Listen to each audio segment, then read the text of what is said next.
Actual విషయం Malan Sagar issue మాట్లాడుతున్నాం. విజయసాగర్ గారు మీ వర్షన్ ఏంటి? ఎందుకంటే ఇది పూర్తయితే మనుగడ ఉండదు, ఇప్పటికే రాజకీయంగా ఇబ్బంది పడుతున్న పార్టీలు ఇంకా ఇబ్బంది పడతాయని ప్రభుత్వం అంటుంది. ఇప్పుడు పూర్తయితే పూర్తి కావాలి కదా, పూర్తి అనేది ఎక్కడైతుంది?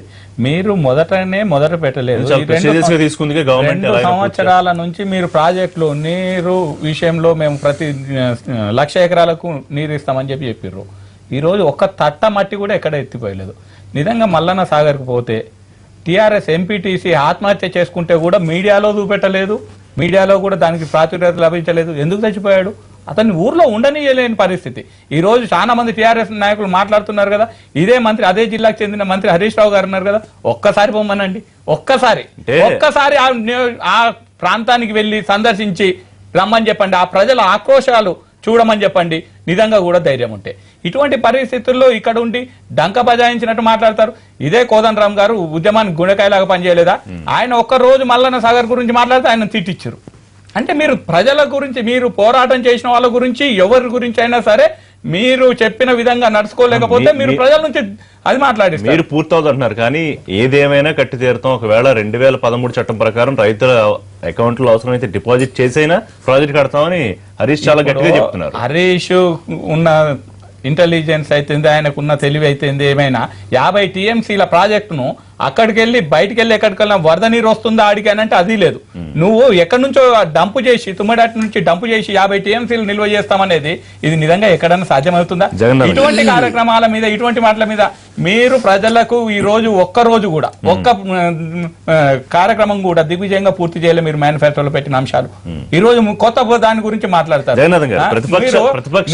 కూడా కరెంట్ ఛార్జీలు పెంచారు. ఇవన్నిటి మీద, ప్రతి దాని మీద కూడా మీరు ఫెయిల్యూర్సే కనబడుతుంది. ప్రతిపక్షాలు రాజకీయం కోసం అడ్డుపడుతున్నాయి అనుకుంటే కోదండరామ్ గారికి ఏం రాజకీయం ఉంది? ఆయన డిపిఆర్ గురించి మాట్లాడారు, ప్రణాళిక లేకుండా. అసలు మంత్రులు ఒంటి మీద చొక్కాలు ఈ విధంగా లాక్కుంటే ఊరుకుంటారా అని ఆయన ఒక పోలిక కూడా పెట్టారు. తొందరపాటు పనికిరాదు, చరిత్ర క్షమించదిలా చేస్తే అని. సరేలేండి, ఇప్పుడు కోదండరామ్ గారి గురించి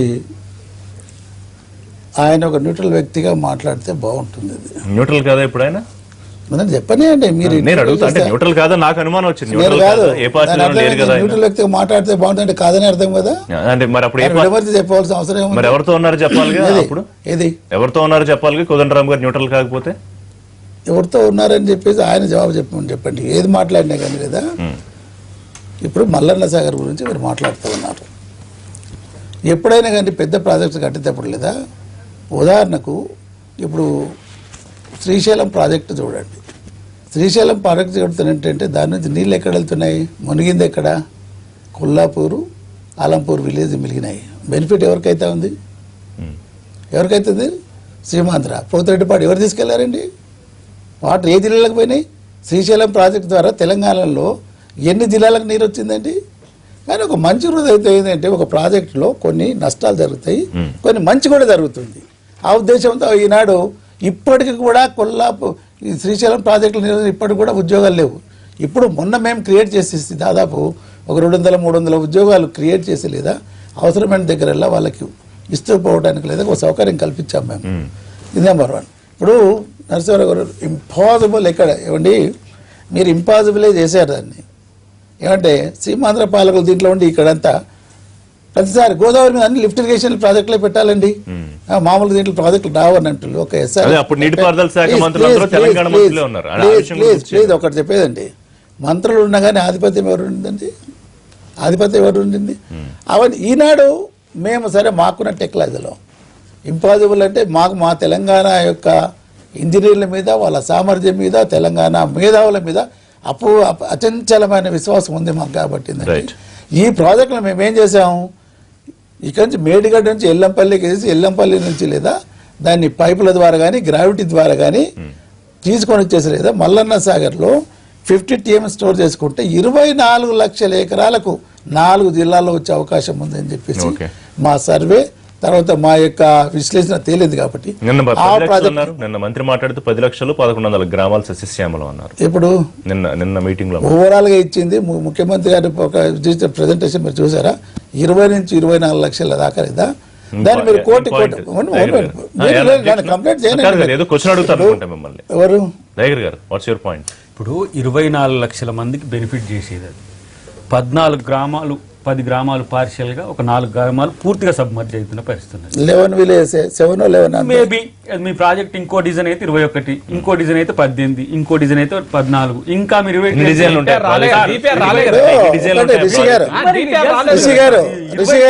తగ్గించుకుంటే రిషి గారు మీకు 10,000 ఏంటంటే నన్ను ఇంటరప్ట్ చేయడము కాదు మీరు పాయింట్ ఏం చెప్పండి. నన్ను ఇంటరప్ట్ చేయడము ఇది ఫేర్ కాదు. మళ్ళీ మీరు చెప్పాలి. మీరు నలుగురు మాట్లాడినాక నేను పక్కు కదా ఆన్సర్ చేయబోతుంటే మీరు ఇంటరప్ట్ చేస్తే ఎట్లా?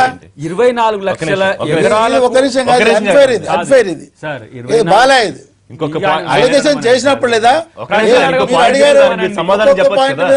ఆయన సమాధానం చెప్పాలి. 24 లక్షలకు 24 లక్షలకు మీరు సమాధానం చెప్పడానికి మేము ప్రయత్నం చేసినప్పుడు మీరు అడ్డుపడుతున్నారు. జగన్నాథ్ ఏం లాభం అది? మీకు ఎంత టైం ఇచ్చినా మీరు కాదు. లేదు. మీరు అయిన తర్వాత 10 నిమిషాలు ఒక- ఇవ్వండి. ఒక- ఒక్క నిమిషం చెప్తా.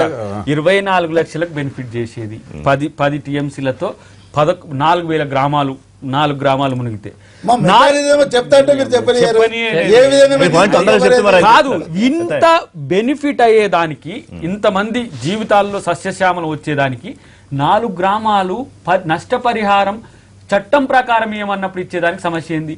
50 టీఎంసీలు కాదు. ఇంకా అడ్డుపడదు.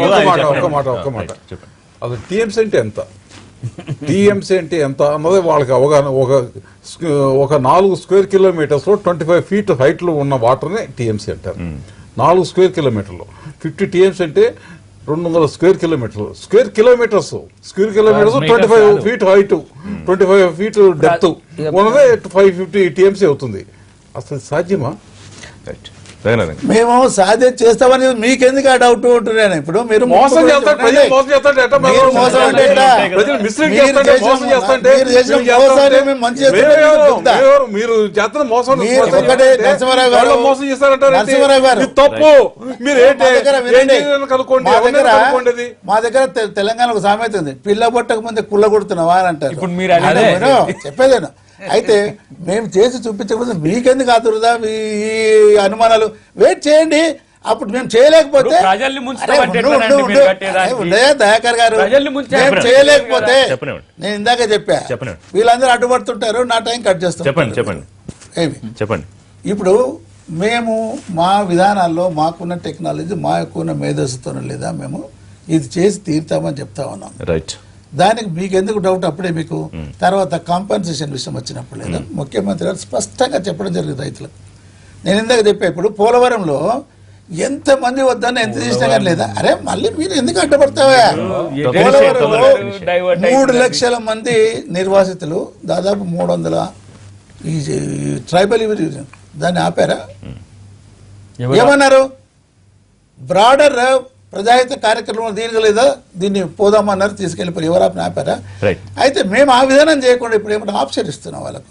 మీరు 2013 ల్యాండ్ అక్విజిషన్ లేకపోతే 123లో స్పష్టంగా ఏంటంటే అక్విజిషన్ ల్యాండ్ అక్వైర్ చేయడానికి లేదా ఒక తొందర చేయడానికి ఒక వెలుసుబాటు ఉంది. నువ్వు రైతుతో ముఖాముఖి మాట్లాడుకొని దాని ప్రకారం మీరు ఆప్ చేయని చెప్పారు. ముఖ్యమంత్రి గారు స్పష్టంగా చెప్పడం జరిగింది ఏమిటంటే మీరు ఏ విధానం కావాలో చెప్పమన్నారు. తర్వాత విద్యాసాగర్ గారు చాలా మాట్లాడారు, అవి చేశారా, ఇవి చేశారా, ఇవి చేశారా, అవి చేశారా అని చెప్పి. మేము ఒక్కొక్క దీంట్లో ఒక్కొక్క పద్ధతిలో మాకున్న వాటిని కార్యక్రమం చేసుకుంటూ వస్తున్నాం. ఇట్ విల్ బి అల్టిమేట్లీ మీరు అన్నట్లు మేము ఏంటంటే పాసిబుల్ చేస్తాము, మాకున్న టెక్నాలజీతో పాసిబుల్ చేస్తాం. ఇప్పుడు ఏఎంఆర్ ప్రాజెక్ట్ కట్టినప్పుడు లేదా అది సాధ్యం కాదన్నారు. ఇది దీని నుంచి తీసుకున్నప్పుడు అక్కంపల్లి నుంచి తీసుకున్నప్పుడు సాధ్యం కాదు. అది మిషన్ ఏవి అవి బిహెచ్ఎల్ మనవే, మన ఇండిజినస్ మేము ఇచ్చాము. ఎక్కడ మోటార్లకు ఇప్పుడు బిహెచ్ఎల్ భోపాల్లో వాళ్ళకి ఇచ్చాము. అది ఎవరైతే టెక్నాలజీ చెప్తున్నా నేను ఎవరు చేసింది పాసిబుల్ చెప్తారంటే దానికి అడ్డుపడితే ఎట్లా? మీరు మనం ఈ రోజు కూడా మీరు అంతా మీరు మొండివాదం అడ్డుకోవడం తప్పితే ఏం చేత కాదు మీకు. అడ్డుకోవడం సమస్య పక్కన. ఇప్పుడు మల్లన్న సాగర్ గురించి మాట్లాడుతుంటే పోలవరం పోతారు మీరు. సమస్యను దూరం ఇటు ఎగ్జాంపుల్ అది. ఈ రోజు ఎగ్జాంపుల్ చెప్పరా? ఎగ్జాంపుల్ చెప్పరా? ఉదాహరణ చెప్పరా? ప్రాజెక్టులు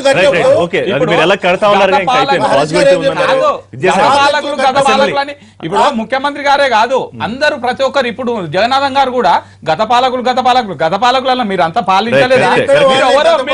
మీతో పాటు ముఖ్యమంత్రి గారితో పాటు పక్కన కూర్చునే మంత్రులంతా గత పాలకులే.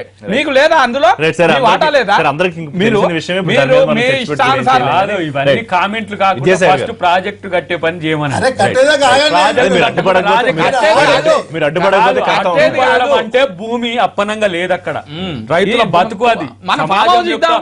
బతుకు ఫామ్ హౌస్ కూడా వదలకుండా ఇద్దాం. ఇష్టం వచ్చినట్టు దానికి భూమి సరిపడే గుంజుకుంటా compensation గవర్నమెంట్ ఆప్షన్ ఇచ్చింది. ఫామ్ హౌస్ ఇద్దాం.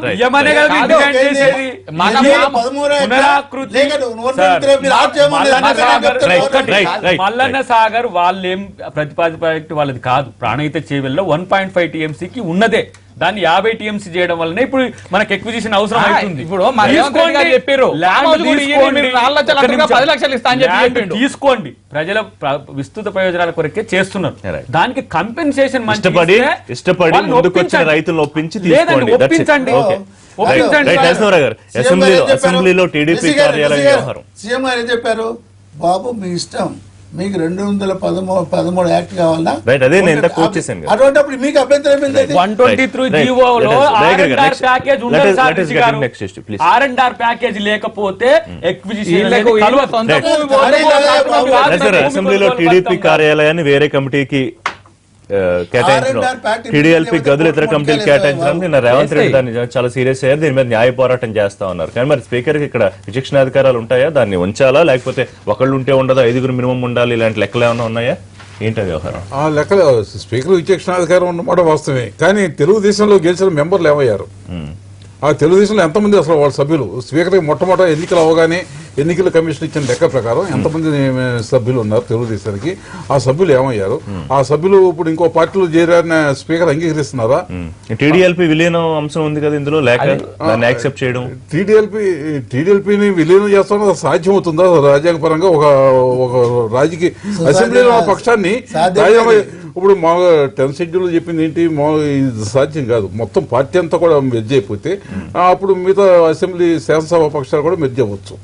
అంతే తప్ప మొత్తం పార్టీ మెర్జ్ అవ్వకుండా ఒక శాసనసభ పక్షం ఒక పార్టీలో మెర్జ్ అవుతుంది సాధ్యం అవుతుందా?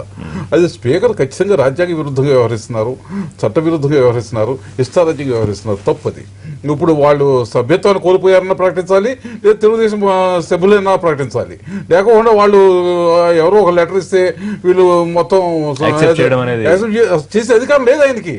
ఒక రాజకీయ పక్షాన్ని దాని మీద అనేక సుప్రీంకోర్టు తీర్పులు ఉన్నాయి, అనేక రాజ్యాంగంలో స్పష్టంగా ఉంది. ఒక పార్టీ ఇంకో పార్టీలో విలీనం అవ్వాలంటే మొట్టమొదటి మేజర్ పార్టీలోనే రిజల్యూషన్ జరిగి వాళ్ళు విలీనం అవ్వాలి. విలీనమే శాసనసభ పక్షాలు విలీనం అవుతాయి.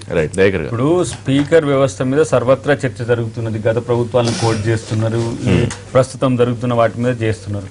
ఇది ఏ నైతిక విలువలకు పట్టం కడుతుందో చెప్పాల్సిన అవసరం ఉంటుంది. అక్రమంగా ప్రజాప్రతినిధులను చేర్చుకోవడం ఒక లెక్క అయితే, ఆ ప్రతిపక్షాలకు ఆ హోదాను కూడా తీసేయాలనే కుట్ర ఒకటైతే, ఉన్న స్థలాన్ని కూడా లాక్కోవాలనేది ఈ ప్రభుత్వం ఎంత రాజనీతితో ఉంటుందో దీంట్లో మనకు తెలుస్తున్న పరిస్థితి ఉన్నది. ఇంతవరకు మనం ఎన్నిసార్లు మాట్లాడినా గత ప్రభుత్వాల్లో ఇట్లా జరగలేదా, మేము ఇట్లా చేస్తే తప్ప, వాళ్ళు చేస్తే సంసారం, మేము చేస్తే వ్యభిచారం అన్న వ్యక్తులు ఇప్పుడు వ్యభిచారం చేస్తుంటే మనం కామ్గా కూర్చోవాలన్నట్టుగా ఉన్నది ఈ పరిస్థితి. ఆయన చేసింది తప్పే, ఈయన చేసేది తప్పే. ఇప్పుడు కొత్త సమాజానికి మనం వేస్తున్నాం అంటే ఎవడైనా ఏ పనైనా చేయవచ్చు, ప్రభుత్వానికి ఎవరు అతీతులు కాదని. ఇలా టీడీపీ నేను అంటున్నా, చంద్రబాబు నాయుడుకి ఎందుకు ఇది పట్టి లేదని అసలు చర్చ. వారు ఒక రాష్ట్రానికి ముఖ్యమంత్రి, వారు జగన్ యొక్క ఎమ్మెల్యేలు గుంజుకోవడం వల్ల వారు కామ్గా ఉంటుండ్రా ఈ అంశం మీద? ఇవాళ ఇక్కడ మాట్లాడేటప్పుడు అక్కడ కూడా టీడీఎల్పీ ఇప్పుడు పోతుందంటే ఒక పార్టీ పూర్తి స్థాయిలో ఒక పార్టీకి ఉన్న స్టాట్యుటరీ ఒక బాధ్యత నుంచి తప్పిస్తున్న ప్రయత్నంలో ఆ రాష్ట్ర జాతీయ అధ్యక్షునిగా ఉన్నాడు, ఒక రాష్ట్రానికి ముఖ్యమంత్రిగా ఉన్నప్పుడు చంద్రబాబు స్పందించాల్సిన అవసరం ఉంటుంది. తెలంగాణ టీడీపీకో లేకపోతే తెలంగాణ ప్రాంత రాజకీయాలకు పరిమితమైన అంశం కాదు ఇది. పూర్తిగా టీడీఎల్పీ మర్జర్ అనేది రాజ్యాంగానికి వ్యతిరేకంగా జరుగుతున్న ప్రక్రియ. ఇప్పుడు ఈ ప్రభుత్వము ఒక దగ్గర కాదు అన్ని దగ్గరలో టీడీపీని చూస్తే భయపడే పరిస్థితికి వచ్చింది. ఇప్పుడు టీడీపీ సంబంధించిన నాయకులు కానీ, తెలుగుదేశం శాసనసభ పక్షం కానీ అసెంబ్లీలో ఉంటే అసెంబ్లీలో వీళ్ళు ప్రజల అవసరాల గురించి మాట్లాడతారు, ప్రజల గురించి మాట్లాడతారు, సమస్యల మీద మాట్లాడతారనే ఉద్దేశంతో వాళ్ళని అసెంబ్లీలో ఉండనీయకుండా చేశారు. ఈ రోజు 15 రోజుల ముందు నోటీస్ ఇవ్వాల్సిన అవసరం ఉంది స్పీకర్ గారికి. ఎలాంటి నోటీస్ ఇవ్వకుండా నిజంగా కూడా నరసింహారావు గారు చెప్పినట్టు ఎవరినైనా పార్టీని మెర్జ్ చేసుకుంటారు తప్ప పక్షాలను మెర్జీ చేసుకోరు లెజిస్లేటివ్ కౌన్సిల్ ను. ఇప్పుడు తెలుగుదేశం పార్టీ తెలంగాణ శాఖ చాలా పటిష్టంగా ఉంది. మాతో కానప్పుడు చంద్రబాబు నాయుడు గారి దగ్గరకు వస్తాం. మీరు కూడా కాంగ్రెస్ వాళ్ళు కూడా వాళ్ళకి ఒత్తాసు వాళ్ళతో జానారెడ్డి గారు మాట్లాడినట్టు రాయగర్ గారు మాట్లాడినట్టు రాయగర్ గారు కూడా జానారెడ్డి గారు మాట్లాడినట్టు మాట్లాడితే ఎట్లా? కర్ర విరగకుండా రాజకీయ కక్ష సాధింపులో భాగంగానే రేవంత్ రెడ్డిని చూస్తేనే భయపడుతున్నారు వీళ్ళు. ఎందుకో మరి ఆఫీస్ సంబంధించి హ్యాండ్ ఓవర్ చేసుకోవడం, వేరే కమిటీకి కేటాయించడం అనేది కొద్దిగా ఒకసారి అసెంబ్లీ పార్లమెంట్లో ప్రొసీజర్ల ప్రకారం చూస్తే రేవంత్ రెడ్డి గారి కామెంట్స్కి అసలు అర్థమే లేదు. అసలు ఆయన ఒక లెజిస్లేటర్గా ఉండి ఆ విధంగా మాట్లాడకూడదు. ఎప్పుడైనా స్ట్రెంత్ని బట్టి లేదా రూమ్స్ అలొకేషన్ జరుగుతుంటుంది. మినిమం 5 గ్రూప్గా ఉంటేనంటే రూమ్ అలొకేట్ చేస్తారు, లేకపోతేనంటే లేదా రూమ్ ఉండదు, వాళ్ళకి స్పేస్ ఏముండదు, మెంబర్లుగా వచ్చి పోతాం. దిస్ ఇది సిస్టమ్ అటు పార్లమెంట్లో కానీ నీకు అసెంబ్లీలో అయితే నాకు నోటీస్ ఇవ్వాలంటారు, అక్కర్లేదా? ముందు నోటీస్ ఇవ్వాలా? అవసరం లేదు. ఇది ఆ ప్రొసీజర్ లేకుంటే చేయరు. నువ్వు ఇచ్చిండొచ్చు బహుశా. తర్వాత అరే నువ్వు అన్నిటి కట్టుబడతావు ఏంటి? నారాయణ గారికి రూమ్ ఇచ్చిర్రు, ఆయన ఒకడే అసెంబ్లీ ఎమ్మెల్యే ఒకడే, ఆయన రూమ్ ఇచ్చిర్రు కదా, అది కూడా చెప్పు, అది కూడా కలిపి చెప్పు మీరే. సారీ మీరేం తెలుసా, నేను చెప్పిందే నేను తర్వాత మీరు ఇంటర్వ్యూ కానీ మీరు ప్రొసీజర్ నోటీస్ ఇవ్వలేదు నీకు తెలుసా?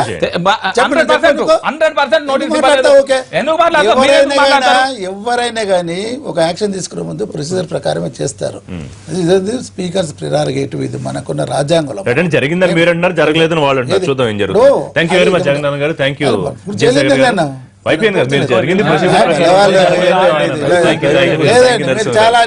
లైవ్ షో మరిన్ని లైవ్ అండ్ పొలిటికల్ అప్డేట్స్ కోసం చూస్తూనే ఉండండి ఎన్టీవీ. ప్రతి